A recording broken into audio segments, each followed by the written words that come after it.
ಕರ್ತನಲ್ಲಿ ಪ್ರೀತಿಯುಳ್ಳ ದೇವಜನರೇ, ಯೇಸು ಕ್ರಿಸ್ತನ ನಾಮದಲ್ಲಿ ನಿಮ್ಮೆಲ್ಲರನ್ನು ವಂದಿಸುವಂತವನಾಗಿದ್ದೇನೆ. ಪ್ರೈಸ್ ದ ಲಾರ್ಡ್, ಶಾಲೋಮ್. ಈ ಬೆಳಗಿನ ಜಾವದಲ್ಲಿ ವಾಕ್ಯ ಓದಿಕೊಳ್ಳೋಣ. ಲೂಕನು ಬರೆದ ಸುವಾರ್ತೆ 19ನೇ ಅಧ್ಯಾಯ 1ರಿಂದ 6 ವಚನದವರೆಗೂ ಓದಿಕೊಂಡು ಸ್ವಲ್ಪ ಧ್ಯಾನ ಮಾಡಿಕೊಳ್ಳೋಣ. ಆತನು ಯೆರಿಕೋ ಊರನ್ನು ಹೊಕ್ಕು ದಾಟಿ ಹೋಗುತ್ತಿದ್ದನು. ಅಲ್ಲಿ ಜಕ್ಕಾಯನೆಂಬ ಹೆಸರುಳ್ಳ ಒಬ್ಬ ಮನುಷ್ಯನಿದ್ದನು. ಅವನು ಸುಂಕದ ಗುತ್ತಿಗೆದಾರನು ಮತ್ತು ಐಶ್ವರ್ಯವಂತನು. ಅವನು ಯೇಸು ಎಂಥವನೆಂದು ನೋಡಲಪೇಕ್ಷಿಸಿದರೂ ತಾನು ಗಿಡ್ಡನಾಗಿದ್ದರಿಂದ ಜನರ ಗುಂಪಿನ ನಿಮಿತ್ತ ನೋಡಲಾರದೆ ಹೋದನು. ಆದ ಕಾರಣ ಆತನನ್ನು ನೋಡುವುದಕ್ಕಾಗಿ ಮುಂದೆ ಓಡಿ ಹೋಗಿ ಆತನು ಬರುತ್ತಿರುವ ಮಾರ್ಗದಲ್ಲಿದ್ದ ಆಲದ ಮರವನ್ನು ಹತ್ತಿದನು.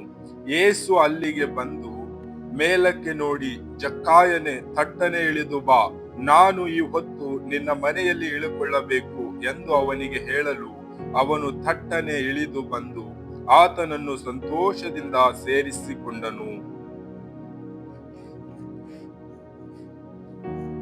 ಕರ್ತನಲ್ಲಿ ಪ್ರೀತಿಯುಳ್ಳ ದೇವಜನರೇ, ವಾಕ್ಯದಲ್ಲಿ ನೋಡುವಾಗ ತಂದೆಯಾದ ದೇವರು ಯೇಸು ಕ್ರಿಸ್ತನು ಯೆರಿಕೋವನ್ನು ದಾಟಿ ಹೋಗುತ್ತಿರುವಾಗ ಅಲ್ಲಿ ಒಬ್ಬ ವ್ಯಕ್ತಿ ತಂದೆಯಾದ ದೇವರು ಯೇಸು ಕ್ರಿಸ್ತನನ್ನು ನೋಡುವುದಕ್ಕೆ ಅಪೇಕ್ಷೆ ಪಟ್ಟನು, ಆಸೆ ಪಟ್ಟನು ಎಂಬುದಾಗಿ ನೋಡುತ್ತಾ ಇದ್ದೇವೆ.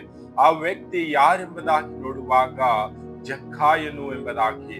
ಕರ್ತನಲ್ಲಿ ಪ್ರೀತಿಯುಳ್ಳ ದೇವಜನರೇ, ತಂದೆಯಾದ ದೇವರು ಯೇಸು ಕ್ರಿಸ್ತನು ಯೆರಿಕೋವಿನ ಒಂದು ದಾಟಿ ಹೋಗುವಾಗ ಆತನ ಸುತ್ತಮುತ್ತಲು ಶಿಷ್ಯರಿದ್ದಾರೆ, ಅನೇಕ ಜನರ ಗುಂಪುಗಳಿದೆ. ಆ ಕಾರಣವಾಗಿ ಜಕ್ಕಾಯನು ಗಿಡ್ಡನಾಗಿದ್ದನು, ಆತನು ನೋಡುವುದಕ್ಕೆ ಆಗಲಿಲ್ಲ ಎಂಬುದಾಗಿ ವಾಕ್ಯದಲ್ಲಿ ನಾವು ನೋಡುತ್ತಾ ಇದ್ದೇವೆ. ಕರ್ತನಲ್ಲಿ ಪ್ರೀತಿಯುಳ್ಳ ದೇವಜನರೇ, ಜಕ್ಕಾಯನು ಸುಂಕದ ವಸೂಲಿ ಮಾಡುವಂತ ವ್ಯಕ್ತಿಯಾಗಿದ್ದನು ಮತ್ತು ಆತನು ಶ್ರೀಮಂತನಾಗಿದ್ದನು.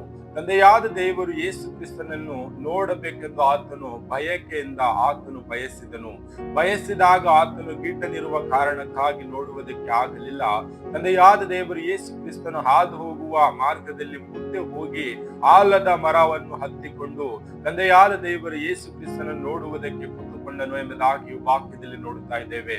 ಕರ್ತನಲ್ಲಿ ಪ್ರೀತಿಯುಳ್ಳ ದೇವಜನರೇ, ತಂದೆಯಾದ ದೇವರು ಯೇಸು ಕ್ರಿಸ್ತನು ಆ ಮಾರ್ಗವಾಗಿ ಹಾದು ಹೋಗುವಾಗ ಮೇಲಕ್ಕೆ ನೋಡಿ, ಜಕ್ಕಾಯನೇ, ತಟ್ಟನೆ ಇಳಿದು ಬಾ, ನಾನು ನಿನ್ನ ಮನೆಯ ಒಳಗಡೆ ಇಳಿಕೊಳ್ಳುತ್ತೇನೆ ಎಂಬುದಾಗಿ ತಂದೆಯಾದ ದೇವರು ಯೇಸು ಕ್ರಿಸ್ತನು ಜಕ್ಕಾಯನಿಗೆ ಹೇಳುವಾಗ ಜಕ್ಕಾಯನು ಆಲದ ಮರದಿಂದ ತಟ್ಟನೆ ಇಳಿದು ಬಂದು ತಂದೆಯಾದ ದೇವರನ್ನು ಯೇಸು ಕ್ರಿಸ್ತನನ್ನು ಸಂತೋಷದಿಂದ ಆತನು ಸ್ವೀಕಾರ ಮಾಡಿಕೊಂಡನು, ಆತನ ಮನೆಯಲ್ಲಿ ಸ್ವೀಕಾರ ಮಾಡಿಕೊಂಡನು ಎಂಬುದಾಗಿ ವಾಕ್ಯದಲ್ಲಿ ನೋಡುತ್ತಾ ಇದ್ದೇವೆ. ಕರ್ತನಲ್ಲಿ ಪ್ರೀತಿಯುಳ್ಳ ದೇವಜನರೇ, ಜಕ್ಕಾಯನ ಜೀವಿತವನ್ನು ನೋಡುವಾಗ ಆತನು ಪಾಪಿಯಾಗಿದ್ದಾನೆ, ಸುಂಕದ ವಸೂಲಿದಾರನಾಗಿದ್ದಾನೆ.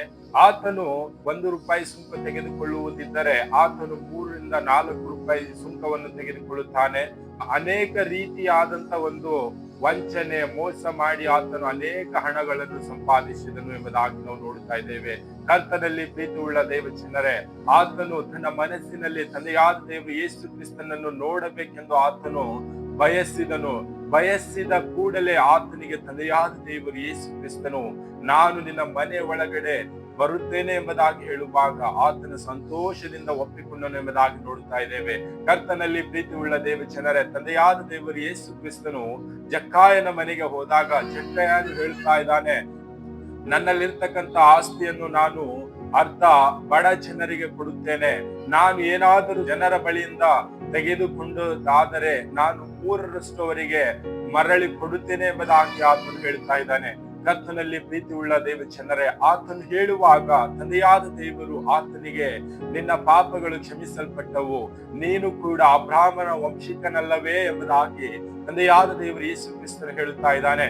ಕರ್ತನಲ್ಲಿ ಪ್ರೀತಿಯುಳ್ಳ ದೇವಜನರೇ, ನಾವುಗಳು ಈ ಲೋಕದಲ್ಲಿ ಜೀವಿಸುವಾಗ ನಾವು ಯಾವ ರೀತಿಯಾಗಿ ಜೀವಿಸ್ತಾ ಇದ್ದೇವೆ? ನಾವು ಈ ಲೋಕದಲ್ಲಿ ನಾವು ಕೆಲಸ ಕಾರ್ಯಗಳು ಮಾಡುವಾಗ ನಾವು ಆ ಕೆಲಸದಲ್ಲಿ ನಿಷ್ಠೆ ಮತ್ತು ನಿಯತ್ತಿನಿಂದ ಆ ಕೆಲಸ ಮಾಡ್ತಾ ಇದ್ದೇವಾ? ಆ ಕೆಲಸದಲ್ಲಿ ನಾವು ಮೋಸ ವಂಚನೆ ಮಾಡಿ ಅನೇಕ ಹಣಗಳು ಸಂಪಾದನೆ ಮಾಡಿ ನಾವು ಪಾಪದ ಜೀವಿತ ಜೀವಿಸ್ತಾ ಇದ್ದೇವಾ? ಕರ್ತನಲ್ಲಿ ಪ್ರೀತಿ ಉಳ್ಳ ದೇವ ಜನರೇ, ಜಕ್ಕಾಯನು ಯಾವ ರೀತಿಯಾಗಿ ಆತನು ತಂದೆಯಾದ ದೇವರು ಯೇಸು ಕ್ರಿಸ್ತನನ್ನು ನೋಡಬೇಕೆಂದು ಆಸೆ ಪಟ್ಟನೋ, ನಾವು ಕೂಡ ಈ ಒಂದು ದಿನದಲ್ಲಿ ತಂದೆಯಾದ ದೇವರು ಯೇಸು ಕ್ರಿಸ್ತನ ಎರಡನೇ ಬರೋಣದಲ್ಲಿ ನಾವು ನೋಡುವುದಕ್ಕೆ ನಾವು ಆಸೆ ಪಡ್ತಾ ಇದ್ದೇವಾ? ತಂದೆಯಾದ ದೇವರು ಯೇಸು ಕ್ರಿಸ್ತನು ನಮ್ಮನ್ನು ನಾವು ಆಸೆ ಪಟ್ಟಾಗ ಆತನು ನಮ್ಮ ಹೆಸರಿಡಿದು ಕರೆದು ನನ್ನ ಮನೆಗೆ ಬರುತ್ತೇನೆ ಎಂಬುದಾಗಿ ತಂದೆಯಾದ ದೇವರು ಯೇಸು ಕ್ರಿಸ್ತನು ಹೇಳುವ ರೀತಿಯಲ್ಲಿ ನಾವು ಈ ಲೋಕದಲ್ಲಿ ಜೀವಿಸ್ತಾ ಇದ್ದೇವಾ? ಕರ್ತನಲ್ಲಿ ಪ್ರೀತಿ ಉಳ್ಳ ದೇವ ಜನರೇ, ತಂದೆಯಾದ ದೇವರು ಯೇಸು ಕ್ರಿಸ್ತನು ಜಕ್ಕಾಯನ ಮನೆಗೆ ಹೋದಾಗ ಜಕ್ಕಾಯನ ಜೀವಿತವು ಬದಲಾಯಿತು ಎಂಬುದಾಗಿ ನಾವು ನೋಡುತ್ತಾ ಇದ್ದೇವೆ. ಈ ಒಂದು ದಿನದಲ್ಲಿ ನಾವು ಈ ಲೋಕದಲ್ಲಿ ಜೀವಿಸ್ತಾ ಇದ್ದೇವೆ. ತಂದೆಯಾದ ದೇವರು ಯೇಸು ಕ್ರಿಸ್ತನು ಎರಡನೇ ಬರುವಾಗ ಆತನು ನಮ್ಮನ್ನು ನೋಡಿ ನಿಮ್ಮನ್ನು ನೋಡಿ ಆತನು ಹೇಳಬೇಕು, ನಾನು ನಿಮ್ಮ ಮನೆಗೆ ಬರುತ್ತೇನೆ, ನಿಮ್ಮ ಜೀವಿತವನ್ನು ಬದಲಾಯಿಸ್ತೇನೆ ಎಂಬುದಾಗಿ ತಂದೆಯಾದ ದೇವರು ಯೇಸು ಕ್ರಿಸ್ತನು ಹೇಳುವ ರೀತಿಯಲ್ಲಿ ನಾವು ಈ ಲೋಕದಲ್ಲಿ ಜೀವಿಸ್ತಾ ಇದ್ದೇವಾ? ಕರ್ತನಲ್ಲಿ ಪ್ರೀತಿ ಉಳ್ಳ ದೇವ ಜನರೇ, ನಾವು ಈ ಒಂದು ದಿನದಲ್ಲಿ ಯಾವ ರೀತಿಯಾಗಿ ಜೀವಿಸ್ತಾ ಇದ್ದೇವೆ? ಈ ಲೋಕದಲ್ಲಿ ಪಾಪದ ಜೀವಿತವನ್ನು ಜೀವಿಸ್ತಾ ಇದ್ದೇವಾ? ನೀತಿವಂತರಾಗಿ ಜೀವಿಸ್ತಾ ಇದ್ದೇವಾ? ಈ ಒಂದು ದಿನದಲ್ಲಿ ನಮ್ಮನ್ನೇ ನಾವು ಪರೀಕ್ಷೆ ಮಾಡಿ ನೋಡಿಕೊಳ್ಳೋಣ. ಆ ಜಕ್ಕಾಯನ ಜೀವಿತ ಯಾವ ರೀತಿಯಾಗಿ ತಂದೆಯಾದ ದೇವರು ಯೇಸು ಕ್ರಿಸ್ತನು ಅವನ ಮನೆಗೆ ಹೋದನು, ಆ ಕ್ಷಣವೇ ಆತನ ಜೀವಿತವನ್ನು ಬದಲಾಯಿತು. ಆತನ ಸಂಪಾದನೆಯಲ್ಲಿ ಅರ್ಧ ಭಾಗವನ್ನು, ನನ್ನ ಆಸ್ತಿಯಲ್ಲಿ ಅರ್ಧ ಭಾಗವನ್ನು ಬಡ ಜನರಿಗೆ ಕೊಡುತ್ತೇನೆ, ನಾನು ಏನಾದರೂ ಸುಳಿದುಕೊಂಡಿದ್ದಾದರೆ ಜನರಿಂದ ಅವರಿಗೆ ಮರಳಿ ನಾನು 3ರಷ್ಟು ಕೊಡುತ್ತೇನೆ ಎಂಬುದಾಗಿ ಆ ಜಕ್ಕಾಯನು ಯಾವ ರೀತಿಯಾಗಿ ತನ್ನ ಜೀವಿತವನ್ನು ಬದಲಾಯಿಸಿಕೊಂಡನೋ, ನಾವುಗಳು ಕೂಡ ಈ ಲೋಕದಲ್ಲಿ ಒಂದು ದಿನದಲ್ಲಿ ಜೀವಿಸುವಾಗ ನಮ್ಮ ಜೀವಿತವನ್ನು ನಾವು ಬದಲಾಯಿಸಿಕೊಳ್ಳುವಂತವರಾಗಬೇಕು. ತಂದೆಯಾದ ದೇವರು ಯೇಸು ಕ್ರಿಸ್ತನು ಯಾವ ಸಮಯದಲ್ಲಿ ಬರುತ್ತಾನೋ ಗೊತ್ತಿಲ್ಲ. ಆದ ಕಾರಣ ನಾವು ಎಲ್ಲರೂ ಸಿದ್ಧರಾಗಿರಬೇಕು. ನಾವು ನೀತಿವಂತರಾಗಿ ಪರಿಶುದ್ಧರಾಗಿ ನಾವು ಸಿದ್ಧರಾಗಿರುವಂತವರಾಗಬೇಕು. ತಂದೆಯಾದ ದೇವರು ಯೇಸು ಕ್ರಿಸ್ತನು ನಮ್ಮನ್ನು ನೋಡುವಾಗ ನನ್ನ ಮಗನು ನನ್ನ ಮಗಳು ನೀತಿವಂತರಾಗಿದ್ದಾರೆ, ಇವರು ನನ್ನ ಮಕ್ಕಳು ಎಂಬುದಾಗಿ ತಂದೆಯಾದ ದೇವರು ಯೇಸು ಕ್ರಿಸ್ತನು ಹೇಳುವ ರೀತಿಯಲ್ಲಿ ನಾವು ಈ ಲೋಕದಲ್ಲಿ ಜೀವಿಸುವಂತವರಾಗಬೇಕು. ಕರ್ತನಲ್ಲಿ ಪ್ರೀತಿ ಉಳ್ಳ ದೇವ ಜನರೇ, ನಾವು ಯಾವ ರೀತಿಯಾಗಿ ಜೀವಿಸ್ತಾ ಇದ್ದೇವೆ? ನಮ್ಮನ್ನೇ ನಾವು ಪರೀಕ್ಷೆ ಮಾಡಿ ನೋಡಿಕೊಳ್ಳೋಣ. ಕರ್ತನು ಈ ವಾಕ್ಯ ನಮ್ಮೆಲ್ಲರ ಆತ್ಮೀಯ ಆಶೀರ್ವದಿಸಲಿ. ಆಮೆನ್.